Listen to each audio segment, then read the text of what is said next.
On va parler aujourd'hui d'un sujet très important pour le monde spirituel païen, à savoir l'incompréhension totale qui gravite autour des dieux indo-européens. Je précise avant toute chose que je n'ai pas la prétention de tout savoir à propos de nos divinités, et je peux me tromper, je n'ai pas encore exploré les différents mondes, et je suis loin de comprendre parfaitement l'univers dont nous faisons partie. Cependant, j'ai suffisamment étudié les sociétés païennes de nos ancêtres pour en appréhender grossièrement l'univers mental et la vision du monde. Et aujourd'hui, il me semble que les enseignements païens ont été complètement détournés pour servir certaines idéologies et flatter quelques égos en quête de buzz et de reconnaissance. Nous sommes alors témoins d'une dénaturation insultante de notre univers, parfois par ceux-là même qui se disent païens et qui prétendent orgueilleusement obtenir la seule et unique vérité. Mais il me semble que l'orgueil compte parmi les défauts les plus détestés des dieux, surtout celles qui poussent à se prétendre plus sages qu'on ne l'est réellement. Dans cette vidéo, nous allons donc faire le tour de quelques courants qui ont perverti et qui continuent de pervertir notre héritage, depuis l'importation en Europe de la foi christique, jusqu'aux vidéastes prétentieux qui prétendent avoir trouvé toutes les réponses à tant de questions. Je ne chercherai pas nécessairement à démonter toutes les thèses, mais j'essaierai de montrer pourquoi elles peuvent relever d'une incompréhension des traditions, et peut-être aussi de l'univers mental de nos ancêtres. Enfin, je donnerai quelques clés pour essayer de renouer avec notre culture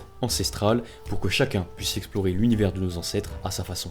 Le premier grand événement qui a participé à la chute de nos valeurs est bien sûr la christianisation de l'Europe, ou plutôt des Européens. J'en ai déjà quelque peu parlé, et je pense que nombre d'entre vous savent que le monothéisme christique s'est emparé de beaucoup d'éléments païens pour les remplacer, et ainsi imposer son dogme. Mais cette stratégie n'est pas exclusive aux adorateurs du crucifié. Tout le monothéisme, et avant lui le paganisme sémitique, repose sur l'appropriation de certains thèmes purement indo-européens une fois la rencontre faite entre ces deux peuples. Ainsi, la Samin est devenue la fête de la Toussaint, et nos morts attendent chaque année que l'on veuille bien de nouveau les écouter. Le solstice d'hiver est devenu Noël, Imbolc la Chandeleur, et le retour de la lumière est devenu la fête de Pâques, dont l'œuf, symbole de fertilité, de naissance et de renaissance, ne saurait cacher l'origine purement païenne. Mais au-delà de ces fêtes, le troupeau chrétien transforma certains de nos dieux en une entité maléfique, régente de l'enfer. En effet, la figure du diable est très vite devenue celle d'un démon à cornes, possédant très souvent divers traits animaux. Le serpent, symbole de la connaissance chez les Celtes, est devenu la représentation du mal. Le bélier, si cher à Thor et à Heimdall, est devenu l'animal représentant Satan. Et pour en revenir aux cornes, comment ne pas voir en cette figure démoniaque chrétienne un détournement honteux de Cernunnos dont le serpent est le compagnon. Mais aussi, songeons à ces héros païens devenus par la suite des figures saintes du christianisme. De nombreux personnages importants de nos traditions ont été récupérés par l'église afin d'en faire des modèles plus compatibles avec les valeurs universalistes de tolérance. Le paganisme a donc été en quelque sorte privé de ses repères. Les grandes fêtes furent transformées, les attributs de nos dieux diabolisés et nos héros christianisés. C'est ainsi que l'on remplace une culture, et ce que nos dieux ont connu avec le soi-disant tout-puissant, les chrétiens le vivent aujourd'hui, depuis un bon moment déjà, avec la République franc-maçonne qui bâtit ses temples partout en France pour défendre de nouvelles valeurs, permettant ainsi l'enrichissement culturel partout sur notre territoire. Je méprise le christianisme, pas les chrétiens. Pour en connaître quelques-uns, je sais que ce sont des gens bien pour la plupart, des personnes qui aiment et qui sont aimées. Mais il semble que leur religion est en passe de connaître, en quelque sorte, le même sort que nos vieilles traditions. Seulement nous avons un avantage, la nôtre provient du sang, du plus profond de notre être. Elle provient directement de notre peuple et ne saurait disparaître de notre continent tant que nous l'habitons. Malgré les 15 siècles de monothéisme, malgré plusieurs massacres, malgré le détournement de nos figures divines, les païens se font de plus en plus nombreux. Nous sommes de plus en plus à revenir vers nos pères, de Jupiter à Odin,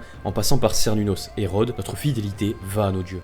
Mais le détournement du paganisme peut être encore plus subtil et traître. Pour discréditer une cause, rien de mieux que de l'infiltrer pour ensuite lui faire prendre une direction contraire. Je pense particulièrement à un youtubeur qui faisait à l'origine un très bon travail pour rendre accessible le paganisme, mais qui désormais a embrassé des convictions bien différentes. Je ne le citerai pas, pour pas que l'on puisse me dire que je cherche à me faire de la pub sur son dos, d'autant que cela donnerait du poids à son narratif victimaire. Certains donc prétendent détenir la vérité absolue, comme s'ils eurent accès au puits de Mimir. Mais d'autres disent aussi détenir le secret des runes, en débarrassant l'Edda de toute influence chrétienne, comme si leur sagesse égalait celle de Odin. Durant 9 nuits, le père de Tours resta suspendu à Yggdrasil, une lance plantée dans le corps. Les 9 mondes il parcourut pour obtenir la sagesse magique des runes. Rappelons aussi que chez les Celtes, les druides se formaient pendant une vingtaine d'années et ne prétendaient pas détenir la même science que les dieux. Et nous aurions, comme par magie, des youtubeurs surtout, qui auraient en une dizaine d'années maximum découvert ce que le génie de nos ancêtres ne put atteindre. Je le répète une nouvelle fois, mais les dieux méprisent l'orgueil des hommes qui pensent avoir leur sagesse. Il faut donc comprendre quel est le danger avec cette attitude. Le paganisme est détourné, les enseignements des dieux sont mal interprétés et engendrent donc la confusion dans l'esprit de ceux qui découvrent cet univers. Je vois trop souvent des amalgames faits entre nos traditions et d'autres religions. Les mêmes vidéastes qui prétendent avoir supprimé l'influence chrétienne des écrits païens sont ceux qui vont se dire touchés par la révélation du bon Dieu et vont concilier paganisme et christianisme. Or les oppositions sont énormes. D'un côté une tradition européenne basée sur l'élitisme, le lien du sang, la sagesse, la jouissance du monde terrestre et l'élévation personnelle vers les dieux, et en face un monothéisme issu du désert prêchant l'universalisme, le pardon, l'attente d'un paradis post-mortem et la soumission à un dieu. D'un côté la tradition enracinée déracinée, exclusive aux peuples du même sang, et de l'autre la religion planétaire qui cherche à gagner le cœur de chaque homme. Malgré certaines similitudes, les différences morales sont grandes et il est très peu judicieux de mélanger ces deux croyances, d'autant que ce faisant, aucune des deux n'est vraiment respectée. Ne vous laissez pas avoir par ces charlatans qui prétendent avoir résolu des énigmes multimillénaires sur un coup de tête. À vouloir voler trop près du soleil, Icare s'est brûlé les ailes, et je pense que le même sort est réservé à ceux qui ont l'audace de se prendre pour les égaux des dieux.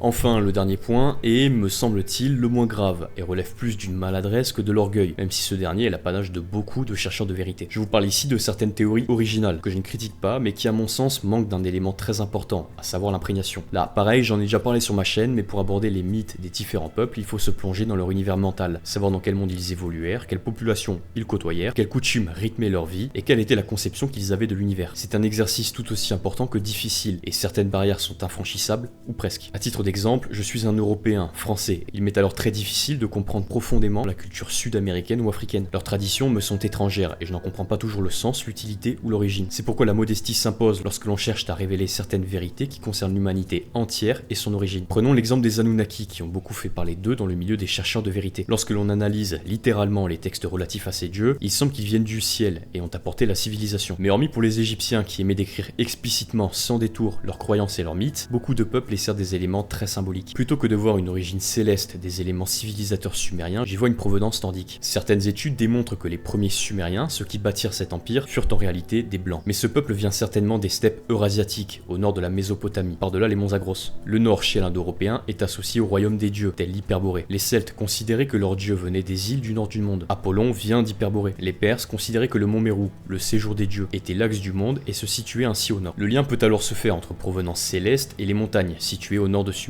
Ce n'est qu'une théorie et bien sûr d'autres éléments entrent en compte dans cette démonstration. Par cet exemple, je cherche surtout à vous montrer que sans connaître réellement un peuple, ici les Caucasiens, on passe à côté de beaucoup d'informations essentielles pour ces démonstrations. Mon but n'est pas de critiquer cette thèse dite néo-évémériste, qui place l'origine des dieux sur une autre planète. Je n'y crois pas personnellement, mais j'aime beaucoup m'instruire sur ce sujet qui avance des arguments très intéressants. Au final, ce que je déplore, c'est l'orgueil des chercheurs de vérité, leur manque d'ouverture d'esprit et parfois aussi leur malhonnêteté. Nous y gagnerons tous à échanger dans le respect, sans s'insulter et sans se placer dans des figures de victimes. Je vois trop souvent des vidéastes prétendre qu'ils sont la cible du système, que seuls eux exposent la réalité et que toute autre théorie est fallacieuse. Beaucoup veulent devenir des martyrs, espérant être encore plus attaqués pour prouver qu'ils dérangent et qu'ils représentent une menace pour l'ordre établi. Mais la réalité est que personne ne détient la stricte vérité. Elle se cache dans la multitude d'idées, de théories et de secrets. Elle ne se révélera que lorsque chacun mettra son ego de côté, acceptera de confronter ses idées et de se voir non comme le prophète qui amène l'illumination, mais plutôt comme une pièce d'un puzzle mystérieux qui ne sera complet que lorsque nous aurons décidé de nous réunir, de nous assembler. Tel est mon souhait. Réunir dans le but d'explorer l'immense univers des dieux, recueillir les témoignages et les idées, partager mes connaissances et recevoir celles des autres. Les dieux nous ont donné la capacité de communiquer et de nous assembler. Faisons donc bon usage de ce pouvoir. Mais alors, dans ce flot d'informations souvent contradictoires, comment être certain de suivre la bonne voie, celle que nos ancêtres ont empruntée? Eh bien, on ne peut pas vraiment savoir. On ne peut pas être sûr à 100% que nos pratiques sont les bonnes. Par l'influence chrétienne, l'interprétation archéologique ou simplement par le manque d'informations, comme avec les Celtes, il est très difficile de répliquer strictement ce qui se faisait il y a un millénaire, ou même plus. Et puis je ne pense pas que ce soit souhaitable. Notre monde a évolué. L'homme d'aujourd'hui a changé aussi, pour le meilleur comme pour le pire. Quoi qu'il en soit, nous devons composer avec les données que nous avons et ce que nous sommes devenus. Mais pour trouver des réponses à certaines questions, autant demander aux dieux eux-mêmes. Pour ce faire, je vous invite à regarder ma vidéo précédente qui concerne les pratiques quotidiennes qui vous aideront à entamer ou à amplifier votre connexion aux divinités. Je parle de véritables liens, pas d'une croyance mitigée ou symbolique. Les dieux sont bien présents et vous les rencontrerez au cours de méditation, offrandes ou prières. Je tiens aussi à aborder une pratique particulière qui demande l'intervention dans un premier temps d'un spécialiste, le voyage chamanique. J'avais déjà abordé rapidement ce sujet et je prévois de faire une vidéo complète sur cette pratique. Les voyages chamaniques ont été mes expériences spirituelles les plus intenses et pourtant je suis très loin d'avoir vécu ce que d'autres m'ont décrit. C'est pourquoi entendre des vidéastes parler du paganisme, des dieux, de nos ancêtres et de l'Eda, en prétendant par la suite ne pas réellement croire au surnaturel, me désole un peu. Le manque de conviction est instantanément balayé par la visite d'un autre monde, par la rencontre avec son animal totem ou des esprits tutélaires. Le chamanisme a toujours constitué une part très importante des traditions païennes. Les druides possédaient une connexion à l'univers très forte, les chamans scandinaves visitaient d'autres mondes, et les oracles grecs tiraient leur savoir d'esprits extrêmement puissants. Aborder le paganisme sans pour autant traiter de ce sujet qui fut au centre de la découverte de l'univers et de ses mystères paraît incomplet. Ce n'est pas chose facile de trouver un chaman et aussi un chaman compétent qui ne vous mettra pas en danger, mais je vous invite vraiment à en chercher un aux alentours de chez vous.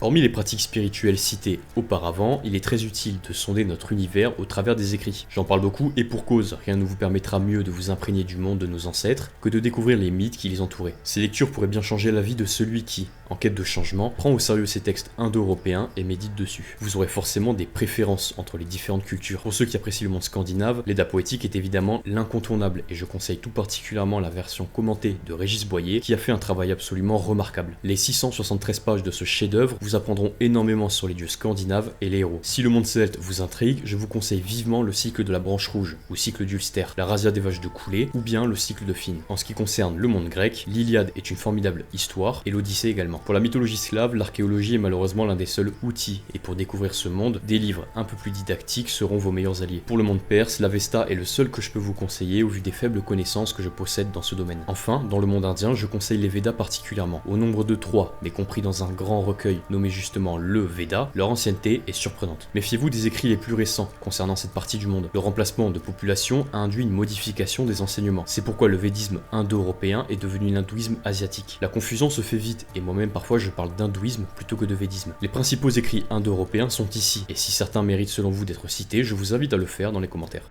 Le paganisme souffre aujourd'hui de l'orgueil dont certains qui se prétendent païens sont atteints. Cela pousse à l'individualisme et stérilise bêtement tout débat, toute possibilité d'échanger. Nous voyons bien que les dieux païens ne sont que trop peu connus du grand public. Les recherches sur ce sujet sont malheureusement trop faibles et trop influencées par des pseudo-experts qui se laissent guider par le profit et l'idéologie. C'est à nous alors de découvrir, d'explorer et d'expérimenter. C'est nous qui aimons nos dieux qui devons, par les moyens que nous possédons, mettre la lumière sur eux et montrer au monde que le paganisme renaît, qui constitue une alternative puissante et cohérente à cette société dégénérée. Réunissons-nous, échangeons, visitons les autres mondes et glorifions une fois de plus les forces qui nous animent.